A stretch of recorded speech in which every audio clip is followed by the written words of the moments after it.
It began with a story the locals have told for years about the Red Pine Reserve, a stretch of woodland that most people in the nearby town of Marlow prefer not to enter after dark. They say the forest doesn't just swallow sound, it listens.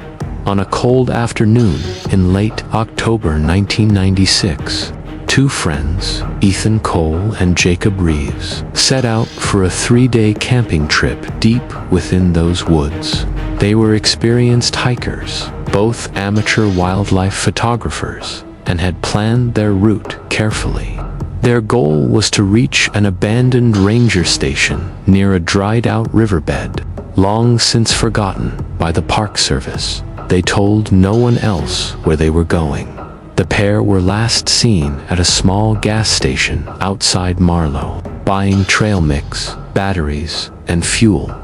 The clerk remembered them because of their easy laughter, and because one of them joked about not coming back if the forest spirits didn't like them. 3 days later, when neither man had returned, the first search team was dispatched. They found the car still parked by the trailhead. Inside, the keys were in the ignition. A folded map lay on the passenger seat, and a small Polaroid photo was tucked under the windshield wiper, a blurry shot of the forest canopy above. Taken moments before they entered the tree line, it would be weeks before searchers found anything else, and by then, what they discovered would change everything the town believed about those woods. The first day of the search was quiet, too quiet. Volunteers moved through the underbrush, calling the men's names, their voices swallowed by the fog that rolled in from the river basin by nightfall. Several of them reported hearing strange echoes, their own names whispered back, distorted and delayed, as though the forest itself was mimicking them. On the second day, a rescue dog refused to move past a certain point on the trail. It stood rigid, hackles raised, teeth bared, toward an empty grove. The handler swore she heard footsteps circling them but saw nothing in the mist. They marked the location on their maps, a clearing surrounded by tall, ancient pines. It became known among searchers as the Circle. There, they found the first sign of the missing men, a torn fragment of a blue jacket caught on a branch, and a series of deep impressions in the soil, too large to be human, too uneven to be animal. That night, the search team camped near the clearing. They didn't last until morning. At 2:47 a.m., a radio transmission was logged by the county emergency channel.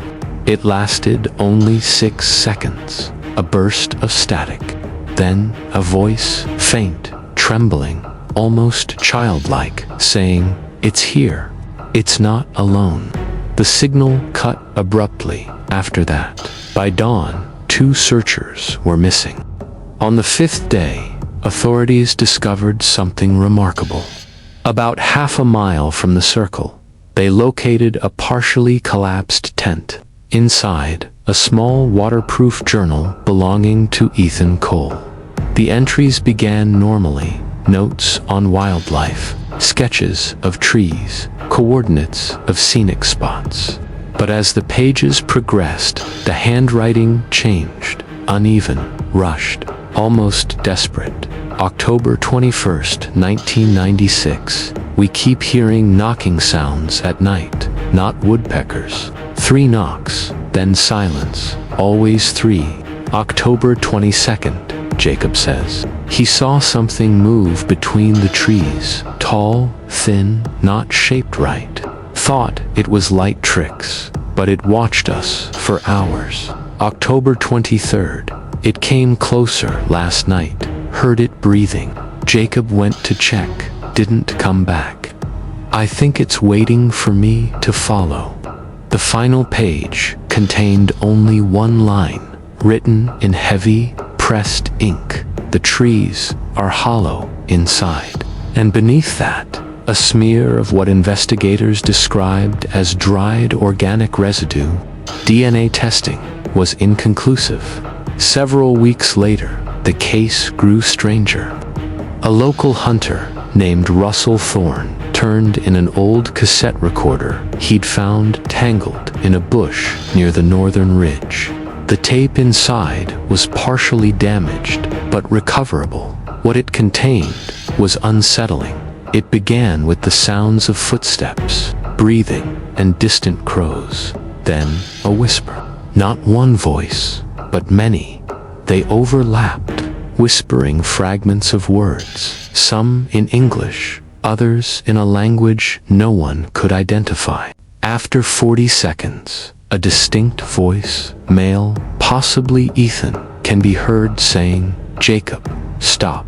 That's not then a loud impact. And finally, a long, drawn-out moan, deep, almost mechanical, before the tape ends in static. Audio experts later confirmed something chilling. The moan contained layered frequencies, far beyond the normal range of human or animal vocal cords. Whatever made that sound wasn't from any forest they knew. The official report concluded that both men were presumed dead due to environmental exposure and possible animal attack. But those who searched for them know better. In the months that followed, 3 more people vanished within a mile of the circle. Local folklore changed. Old stories resurfaced about the watcher in the pines, a being that moved like smoke between trees, that could imitate voices to lure victims deeper into the forest. One story claimed that the creature was ancient, a guardian that punished those who disturbed the land. Another said it wasn't a creature at all, but the forest itself, alive and aware, protecting something buried beneath its roots. Whatever the truth, one thing became certain. After nightfall, no one entered Red Pine Reserve, because once you crossed that invisible boundary, the woods no longer felt like a place you walked through. They felt like something you walked into, and some never walked back out again. Nearly a year after the disappearance of Ethan Cole and Jacob Reeves, the town of Marlow had tried to forget. The forest was sealed off, its trails overgrown and marked with rusting warning signs. But the dead have a way of calling back the living. In October 1997, Russell Thorne, the same hunter who'd found the damaged cassette, went back. He told friends he wanted closure. In truth, he wanted proof. He carried 2 trail cameras, a shortwave radio, and a flask of whiskey to keep the ghosts out. On the first night, he set up camp near the circle. The woods were still not silent, but waiting. The air itself seemed heavy, pressing down from the canopy above. That night, Russell recorded something strange. At 1:13 a.m., his shortwave picked up a faint rhythmic pulse, 4 beats, followed by static. It repeated every few minutes. When slowed down, it formed a pattern, like breathing. He made a note in his log. Whatever's in these trees doesn't sleep. The next morning, Russell's tent was found torn open from the inside. His cameras were gone. Only his radio remained, still humming softly with that slow, steady breath. Months later, a park ranger named Dana Kessler stumbled upon an old metal filing cabinet in a locked storeroom beneath the ranger headquarters, a place long abandoned since the 1980s. Inside were reports dating back decades each, detailing unexplained disappearances within Red Pine. Some described unusual sounds. Others mentioned light phenomena or shifting tree patterns seen by helicopter. But one file dated 1954, stood out. It described a U.S. forestry expedition sent to map groundwater flow beneath the reserve. The team had reported subterranean echoes, voices that responded when they tapped the ground with metal rods, when struck 3 times. The report read, "A response follows 3 knocks, delayed by 4 seconds. Depth estimated at 50 feet, believed to be hollow space beneath tree roots." The project was shut down immediately afterward. All field data was destroyed. No official explanation was ever given, but a handwritten note attached to the folder simply read, "Do not disturb the foundation." Locals began hearing things again that winter. Hunters swore they heard laughter echoing between the trunks, not playful, but broken, as though mimicked imperfectly. Hikers reported the sound of tapping, always in threes, coming from beneath the soil. One witness, Clara Wills, said she woke in her cabin one night to hear her own voice calling from the tree line. She'd recorded the event on her phone. In the footage, she can be heard whispering, "Who's there?" And a reply comes seconds later, almost identical in tone and cadence. "Who's there?" Experts later confirmed the response wasn't an echo. It was closer than the trees, less than 20 feet away. The woods, it seemed, were learning. Ranger Kessler's curiosity grew into obsession. She managed to retrieve the old geological survey blueprints that showed the land beneath Red Pine Reserve. And what she found was disturbing. There were pockets of empty space beneath the forest floor, winding caverns that stretched like veins. But they weren't natural. Each chamber was roughly circular, each connected by narrow tunnels, as if something had hollowed them deliberately. At the center of the network lay a massive hollow, labeled only as COY. When she compared the map coordinates with the forest surface, her stomach turned. The circle sat directly above it. She visited the area alone the next day, carrying a digital recorder. The final file captured on it was short, only 14 seconds long. A woman's breathing, a soft tapping, 3 knocks, and a whisper, close to the microphone, "You shouldn't have come." Her body was never recovered. In early 1998, the town council quietly fenced off the entire reserve, citing environmental hazards. Locals knew better. At night, the woods glowed faintly, a pale green light seeping through the fog, pulsing like a heartbeat beneath the roots. A few who ventured close described seeing faces forming in the bark, features stretching and fading like soft wax under heat. Others claimed they heard the ground move, like something alive shifting beneath them. One man, a logger, said he found a tree whose trunk had split open, and inside he saw what looked like a human eye staring back. By spring, Red Pine Reserve was officially removed from state maps. The land became private, its ownership listed under a shell company with no address, no employees. And yet, if you stand near the old perimeter fence on a still night, you can hear it, a faint whisper carried on the wind. We remember. The forest, it seems, has a memory, and it doesn't forget those who tried to bury it. In the spring of 1999, a private research group calling itself Northwood Environmental Survey obtained rights to a portion of Red Pine Reserve. Publicly, their goal was to assess soil stability and mineral content. Privately, they were after something else, something buried. The group established a base camp near the old Ranger Road.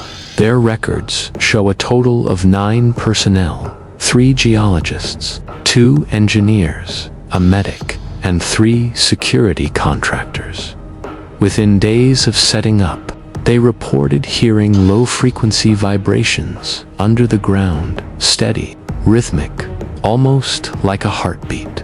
On April 3rd, they began drilling at a depth of 30 meters. The bit struck something soft, then hollow. Moments later, all readings on their equipment spiked: temperature, magnetism, radiation, then flatlined. They withdrew the drill. The tip was covered in a thin, black resin, organic, glossy, and faintly warm to the touch. That night, one of the engineers, Simon Heller, wrote in his field notes, "The ground feels wrong. It's breathing." By morning, Simon was gone. The others found his boots by the borehole and a faint imprint in the soil beside them, like a hand, but upside down. Samples of the resin were sent to a private lab in Seattle for analysis. The results were classified, but a leaked summary surfaced years later under microscope. The substance appeared alive, its structure shifting subtly, almost imperceptibly, as though reacting to observation. When exposed to sound, even a human voice, it vibrated. Researchers noted it responded strongest to the frequency of spoken words, particularly those spoken in fear. Dr. Karen Lyle, the project's biochemist, described it as a symbiotic medium, part fungus, part neural matter, part unknown. She warned the team not to handle it without protective gear. 3 days later, her tent collapsed from the inside. Her voice was recorded screaming, but not in panic. In harmony, the waveform showed multiple, overlapping tones, her voice intertwined with several others, forming one continuous drone that lasted 11 seconds. Then, silence. Her tent was empty. All that remained was a thin trail of black resin leading back to the borehole. Determined to locate the source of the resin, the remaining team widened the shaft.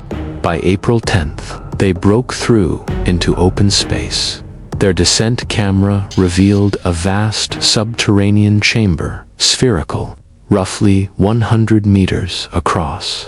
The floor appeared to be made of the same resin, pulsing faintly as if alive, and in the center stood structures, pillars of hardened material resembling trees, twisted upward like roots in reverse between them. Faint humanoid shapes could be seen embedded in the walls, faces, limbs, expressions frozen mid-scream. When sound was played through the descent mic, even something simple like a cough, the figures' mouths opened wider. The entire cavern responded, echoing back in delayed whispers.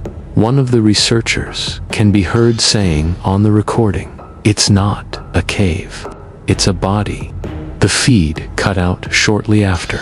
On April 11th, 1999, all communication from Northwood Environmental Survey ceased. The following morning, hikers reported seeing lights beneath the forest floor, green, flickering, like veins illuminated from below. That night, tremors shook the entire valley. Witnesses described a sound rising from underground low, resonant and mournful, like a whale's call warped through stone. The next day, red pine's trees began to change. The bark darkened. The roots surfaced, twisting above ground like claws. Animals fled the forest en masse. Their carcasses later found miles away, emaciated, their drains, their phones. Always the same phrase, "We are hollow. You are hollow." Emergency services logged hundreds of calls over the next week, then stopped responding altogether. The forest had awakened. By the end of April, Red Pine Reserve was silent. Satellite images showed the entire region cloaked in unnatural fog. thick enough to block thermal readings. Weeks later, a reconnaissance drone flew over the area. Its footage, later leaked online, revealed a sight that defied explanation. The trees had moved. Their alignment now formed a perfect spiral, centered around the old drilling site. At its heart was a massive fissure, black, circular, and breathing slowly, exhaling mist like steam from a living lung dot. As the drone approached, a faint light flickered from below. Then came a sound, faint but clear, "Come down." The drone's feed went black. It was recovered 2 miles away, fused to a melted tree trunk. The footage abruptly ended with one final frame, a single eye, wide and unblinking, staring directly into the lens. Since then, no human has set foot inside Red Pine, and yet, every year, the trees grow closer to the town's edge, inch by inch, root by root. Whatever lives beneath the forest isn't done yet. It's still rising. In December of 2000, more than a year after the Northwood Environmental Survey vanished, a plain padded envelope arrived at the Marlow County Sheriff's Office. No return address, no postage. Inside was a single audio cassette labeled simply CO Survivor Log. The recording lasted 42 minutes. It began with heavy breathing, the sound of gravel underfoot, and a woman's voice whispering into the microphone. Her name, she said, was Dr. Lyle, the same biochemist thought to have died during the excavation. But her tone was wrong. Her voice moved strangely between calm lucidity and fractured terror. "They aren't dead," she whispered. "They just learned to speak through what's left of us." She described being pulled below into a vast organic tunnel that felt like being inside a throat. She claimed to have seen the Hollow Ones, creatures born from the resin who could mimic human faces, voices, and even memories. "They wear us, and when they speak, it's always plural." Near the end of the tape, her voice faded beneath static, and another voice, identical but deeper, spoke directly into the mic. "You should never have opened the ground." The tape ended with 3 knocks. The envelope was sealed in evidence, then disappeared from the station archive. Weeks later, 2 years later, in 2002, a truck driver named Glenn Hartley was driving along Route 17, the highway that skirts the northern edge of the Red Pine exclusion zone. It was 3 a.m., fog dense as smoke. He saw movement on the road ahead, something crawling out from the tree line. He hit the brakes just in time to avoid collision. Standing in his headlights was a woman, barefoot, covered in mud. She was shaking, whispering to herself. When Glenn called out, she looked up and he froze. Her eyes were completely black. She stepped closer to the cab, mouthing words that matched his own. He hadn't spoken, but she was repeating what he was thinking. "Don't look at her mouth," he said later in an interview. "It didn't move right. It opened too wide." He reversed the truck and fled the scene. When state troopers searched the area the next morning, they found only footprints, human in shape, but each print sank 6 inches deep, as though something much heavier had made them. The woman was never identified. In 2004, an anonymous document was leaked to an online forum dedicated to cold cases. It was titled, Incident 12-71. Mass Casualty Response, Marlow County Hospital. The report described an event in which 3 patients were admitted after wandering out of the forest's southern perimeter. Each was dehydrated, severely malnourished, and unresponsive. One of them, a teenage boy, had a strange black residue under his fingernails, the same substance found during the 1999 excavation. When doctors attempted to clean it, the material reacted. It spread across his skin, forming vein-like lines. His body convulsed violently, and from his mouth came a guttural sound. You keep calling it the woods, but it's not made of trees. Seconds later, he went limp. His vitals stopped. The body was transferred to an undisclosed facility, never to be seen again. In 2007, a military contractor testing surveillance drones in the Red Pine region accidentally captured footage that was later classified under the Department of Energy.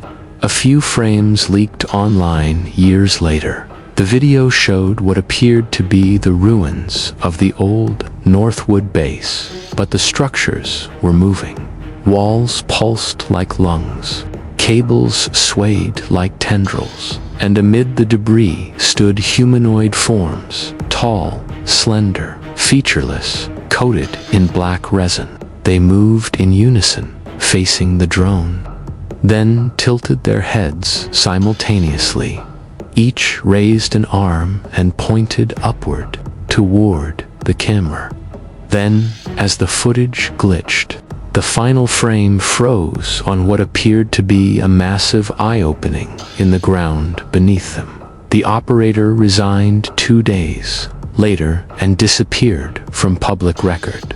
The footage, known unofficially as the Hollow Sequence, has never resurfaced.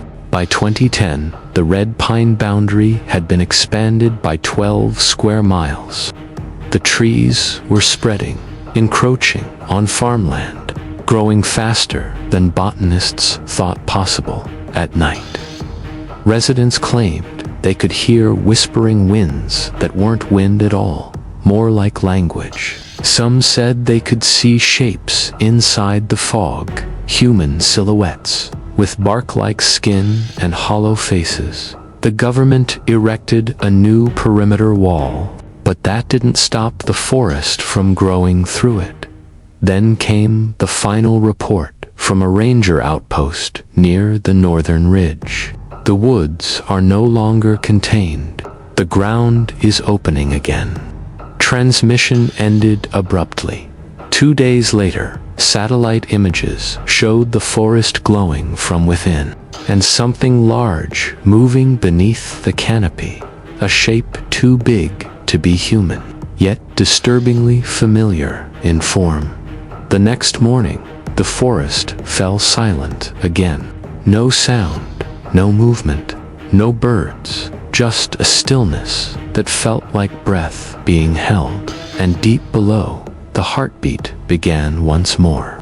It began, as it always had, with a signal on the night of October 21st, 2023. An emergency frequency registered across several state monitoring stations. Pulsing sound repeating every 11 seconds. The tone was nearly identical to the one first recorded in the 1990s during the Red Pine disappearances. But this time, it was stronger, clearer, and beneath the pulse, a voice could be heard, slowed down and filtered. It formed a message. We remember. We have learned to speak. The broadcast lasted 3 hours before vanishing completely. Coordinates embedded in the transmission pointed directly to the heart of what used to be Red Pine Reserve, now a government-restricted exclusion zone. 2 weeks later, a small independent news crew decided to investigate. Only one of their cameras was ever recovered. The crew, 3 people from a fringe documentary channel, entered the perimeter at dawn. Their goal was simple: to record any remaining trace of the forest and prove that the stories were just that, stories. Their footage begins calmly. The trees are dead, skeletal, blackened. The ground is brittle and cracked, like dried skin. But the audio tells a different story. The deeper they go, the louder the hum becomes. A deep, resonant vibration that seems to come from inside the soil. At the 30-minute mark, the cameraman whispers, "There's something under us. It's moving." Moments later, one of the crew members stops walking. She turns slowly toward the lens, eyes glassy, expression blank. Her voice, when it comes, isn't her own. It's layered, multiple voices speaking through her at once. The forest is not gone. It has only changed its skin. The footage ends in static. 2 days after the crew vanished, a pirate radio station in Canada picked up a faint, repeating loop. It was a broadcast of the same hum, overlaid with fragments of speech, hundreds of voices whispering at once, forming broken phrases. "We grow in your walls. You took our roots. We are beneath everything." When technicians examined the waveform, they noticed something strange. The frequencies corresponded exactly to human EEG brain patterns, the same rhythms our minds produce during REM sleep. The signal wasn't random. It was a form of communication designed not to be heard, but dreamed. Within weeks, residents in nearby towns began reporting identical nightmares. Each dream began in the same place, a forest of black trees, a heartbeat beneath the ground, and a whisper that said, "Wake up, Hollow One." By November 2023, seismic sensors across the region detected faint movement beneath the soil, as though massive tunnels were being carved below the surface. Satellite images revealed sinkholes forming in perfect alignment with the old forest's spiral pattern. Government response was immediate. Entire counties were evacuated under the guise of chemical contamination. But one live feed, satellite view, captured something the public was never meant to see. A massive heat bloom erupted from beneath Red Pine's center, spreading outward like veins of fire. And within the bloom, faint shapes appeared, tall, human-like, moving upward through the earth. Then, at 2:14 a.m., the transmission cut to black. The last line of the system log read, "Object breached surface. Origin unknown." No one knows what truly rose from the Red Pine grounds that night. In the days that followed, power grids across the northern states flickered. Strange biological material was reported washing up along rivers hundreds of miles away, black, fibrous, pulsing faintly under ultraviolet light. And then came the silence. All communication from the region ceased on November 6, 2023. The exclusion zone was expanded indefinitely. Satellite imaging classified, yet across the world, people began to hear the same thing at night. Rhythmic knocks in their walls, 3 at a time, followed by a whisper too soft to place. "We are the forest now." Those who listen closely claim they can sometimes hear breathing in the pause that follows. And if you turn on a shortwave radio, tune between frequencies, and wait long enough, you might still hear the pulse, slow, patient, eternal, calling out from the dark beneath our feet. In the end, no one can say whether Red Pine was ever truly a forest at all. Perhaps it was something ancient, buried and sleeping beneath our world, wearing the trees as a disguise. And perhaps, when we dug too deep, we woke it. The signal still returns every few years. Always the same pulse. Always the same message. We are hollow. You are too. And so, the forest remains silent, patient, and listening, Perhaps one night, when the wind dies and the world grows still, you'll hear it too, that faint pulse beneath the ground, reminding you that something is still out there, waiting. If you enjoyed this story and wish to hear more tales of the strange and the unseen, please subscribe to Bedtime Stories Beyond Sleep, where every whisper hides a truth and every shadow tells a story.